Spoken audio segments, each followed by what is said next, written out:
Assalamualaikum warahmatullahi wabarakatuh. Kami dari kelompok demokrasi gitu. Yang beranggotakan Kak Wiwi, Sasa, Olip, dan Pina. Itu pengertian demokrasi yang akan dibacakan oleh Kak Wiwi. Demokrasi berasal dari bahasa Yunani, yaitu demokratia, yang berarti kedaulatan rakyat, yang berasal dari dua kata, demos dan kratos. Demos artinya rakyat dan kratos artinya kekuasaan. Menurut Kamus Besar Bahasa Indonesia, demokrasi merupakan gagasan atau pandangan hidup yang mengutamakan hak dan kewajiban serta perlakuan yang sama bagi semua warga negara. Pengertian demokrasi menurut beberapa ahli. Yang pertama, menurut Abraham Lincoln, demokrasi yaitu pemerintahan dari rakyat, oleh rakyat, dan untuk rakyat. Yang kedua, menurut Aristoteles, suatu kebebasan atau prinsip kebebasan warga negara bisa saling berbagi kekuasaan di dalam negaranya. Aristoteles juga mengatakan apabila seseorang hidup tanpa kebebasan dalam memilih cara hidupnya, maka sama saja seperti budak.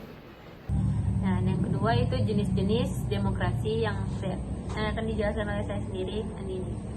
Jenis-jenis demokrasi berdasarkan yang dijadikan prioritas atau titik perhatian, yaitu melansir laman sumber belajar Kemendikbud berdasarkan penyaluran kehendak rakyat, prinsip ideologi, dan titik perhatian atau tujuan.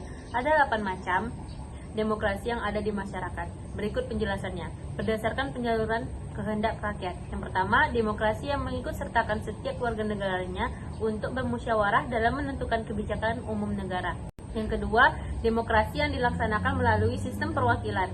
Demokrasi jenis ini diterapkan atas pertimbangan kenyataan suatu negara dengan jumlah penduduk yang besar, wilayah yang luas, dan permasalahan yang semakin kompleks. Berdasarkan prinsip ideologi. Yang pertama, demokrasi konstitusional. Demokrasi konstitusional adalah demokrasi yang berlandaskan pada kebebasan atau individualisme.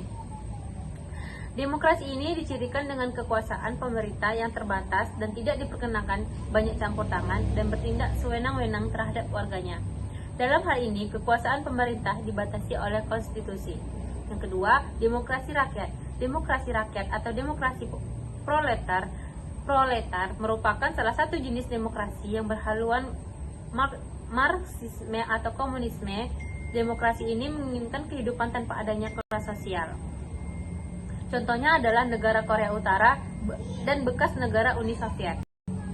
Yang ketiga, demokrasi Pancasila. Demokrasi Pancasila merupakan demokrasi yang berlaku di Indonesia. Demokrasi ini bersumber dari tatanan nilai sosial dan budaya dengan berasaskan kemusyawaraan untuk mufakat. Demokrasi ini juga mengutamakan kepentingan yang berimbang. Berdasarkan tujuan, demokrasi yang pertama, demokrasi formal. Demokrasi formal adalah demokrasi yang menjunjung tinggi persamaan dalam bidang politik tanpa adanya pengurangan kesenjangan dalam bidang ekonomi. Demokrasi formal dianut oleh negara-negara liberal. Demokrasi gabungan berada pada jalur tengah, yakni mengambil kebaikan dan membuang keburukan dari pelaksanaan demokrasi formal dan material. Oke, materi selanjutnya itu prinsip-prinsip demokrasi yang akan dibacakan oleh Oleh. Prinsip demokrasi ada 5. Yang pertama ada kedaulatan rakyat. Kedaulatan rakyat merupakan kekuasaan tertinggi yang berada di tangan rakyat, di mana pemerintahan dijalankan berdasarkan kehendak dan persetujuan rakyat. Yang kedua ada pemilihan umum yang bebas dan adil.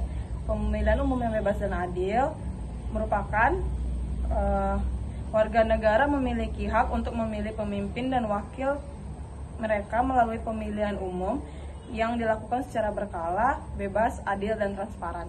Yang ketiga, ada kebebasan berpendapat dan berekspresi yang merupakan setiap individu memiliki hak untuk menyampaikan pendapat, kritik, dan aspirasi mereka tanpa rasa takut akan represi atau penindakan. Yang keempat, ada persamaan di hadapan hukum yang merupakan semua warga memiliki kedudukan yang sama di mata hukum tanpa diskriminasi berdasarkan ras, agama, gender, atau status sosial. Yang kelima ada pemisahan kekuasaan. yang merupakan kekuasaan negara dibagi menjadi legislatif, eksekutif, dan yudikatif untuk mencegah terjadinya penyalahgunaan kekuasaan. Oke, materi selanjutnya itu mengenai negara yang menganut demokrasi yang akan dibacakan oleh Anissa. Negara-negara yang menganut demokrasi itu ada negara Swedia, Selandia Baru, Australia, Swiss, Kanada, Belanda, Irlandia, Australia, Jerman, Amerika Serikat, Costa Rica, Korea Selatan, Belgia, dan Spanyol. Yang selanjutnya materi mengenai penerapan demokrasi di Indonesia yang akan dibacakan oleh Vina. Baik, saya akan melanjutkan tentang penerapan demokrasi di Indonesia. Kalau kita ngomongin demokrasi di Indonesia, perjalanan kita tuh panjang banget. Sejak pertama kali merdeka, demokrasi bukan cuma soal bagaimana negara kita dipimpin, tapi juga bagian dari identitas kita sebagai bangsa yang berlandaskan Pancasila. Awalnya kita mulai dengan demokrasi parlementer di tahun 1945 sampai tahun 1956. Jadi waktu itu kekuasaan ada di parlemen dan kita memilih pemimpin lewat pemilu. Tapi ini gak bertahan lama karena politiknya tidak stabil waktu itu. Kabinet sering sekali gonta-ganti, partai-partai juga sibuk ribut satu sama yang lain, sehingga negara kita pun saat itu tidak stabil. Nah, saat itu juga Soekarno ngeluarin dekrin presiden di tahun 1959 yang mengubah segalanya, di mana mereka memulai demokrasi terpimpin. Kekuasaan itu terpusat ke presiden dan partai politik plus media lebih dikendalikan lagi. Nah, kondisi ini berlangsung sampai akhirnya ada PKI yang membuat semuanya berubah. Terus masuklah masa Orde Baru 1966 sampai 1998. Soekarno datang dan mengenalkan sistem demokrasi Pancasila yang katanya berlandaskan nilai-nilai Pancasila. Tapi meskipun secara teori indah, praktiknya sih banyak kebebasan yang dikekang. Korupsi dan nepotisme merajalela walaupun pembangunan ekonomi waktu itu lumayan jalan. Nah, setelah reformasi 1998 sampai sekarang, Indonesia mulai lebih terbuka, lebih demokratif. Kita mulai punya pemilu langsung, kebebasan pers, dan semakin banyak orang yang terlibat dalam politik. Perlu juga kita tahu bahwasannya demokrasi Pancasila ada beberapa prinsip dan ciri khasnya. Pertama adalah kedaulatan rakyat, di mana rakyat yang memilih pemimpin lewat pemilu. Kedua, musyawarah untuk mufakat. Semua keputusan penting dibuat bersama, bukan cuma suara mayoritas saja. Ketiga adalah keadilan sosial, di mana semua rakyat harus dapat hak yang sama. Kesejahteraan itu bukan cuma untuk satu orang, tapi untuk semua orang. Dan terakhir adalah keempat, perlindungan HAM atau hak asasi manusia yang harus dihormati dan tentunya harus dilindungi dari sekarang sampai selama-lamanya. Kita juga nggak bisa tutup mata dengan tantangan yang masih ada di negara kita. Korupsi masih menghambat kemajuan kita, politik identitas yang sering bikin perpecahan, dan masih banyak orang yang apatis atau nggak terlalu peduli sama yang namanya politik.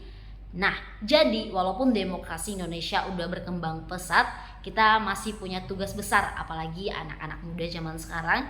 Kita harus terus berusaha memperkuat institusi demokrasi dan mendorong masyarakat untuk lebih aktif berpartisipasi supaya cita-cita kemerdekaan yang adil dan makmur bisa tercapai. Sekian dari kami. Mohon maaf bila ada kesalahan. Wabillahi taufiq wal hidayah. Wassalamualaikum warahmatullahi wabarakatuh.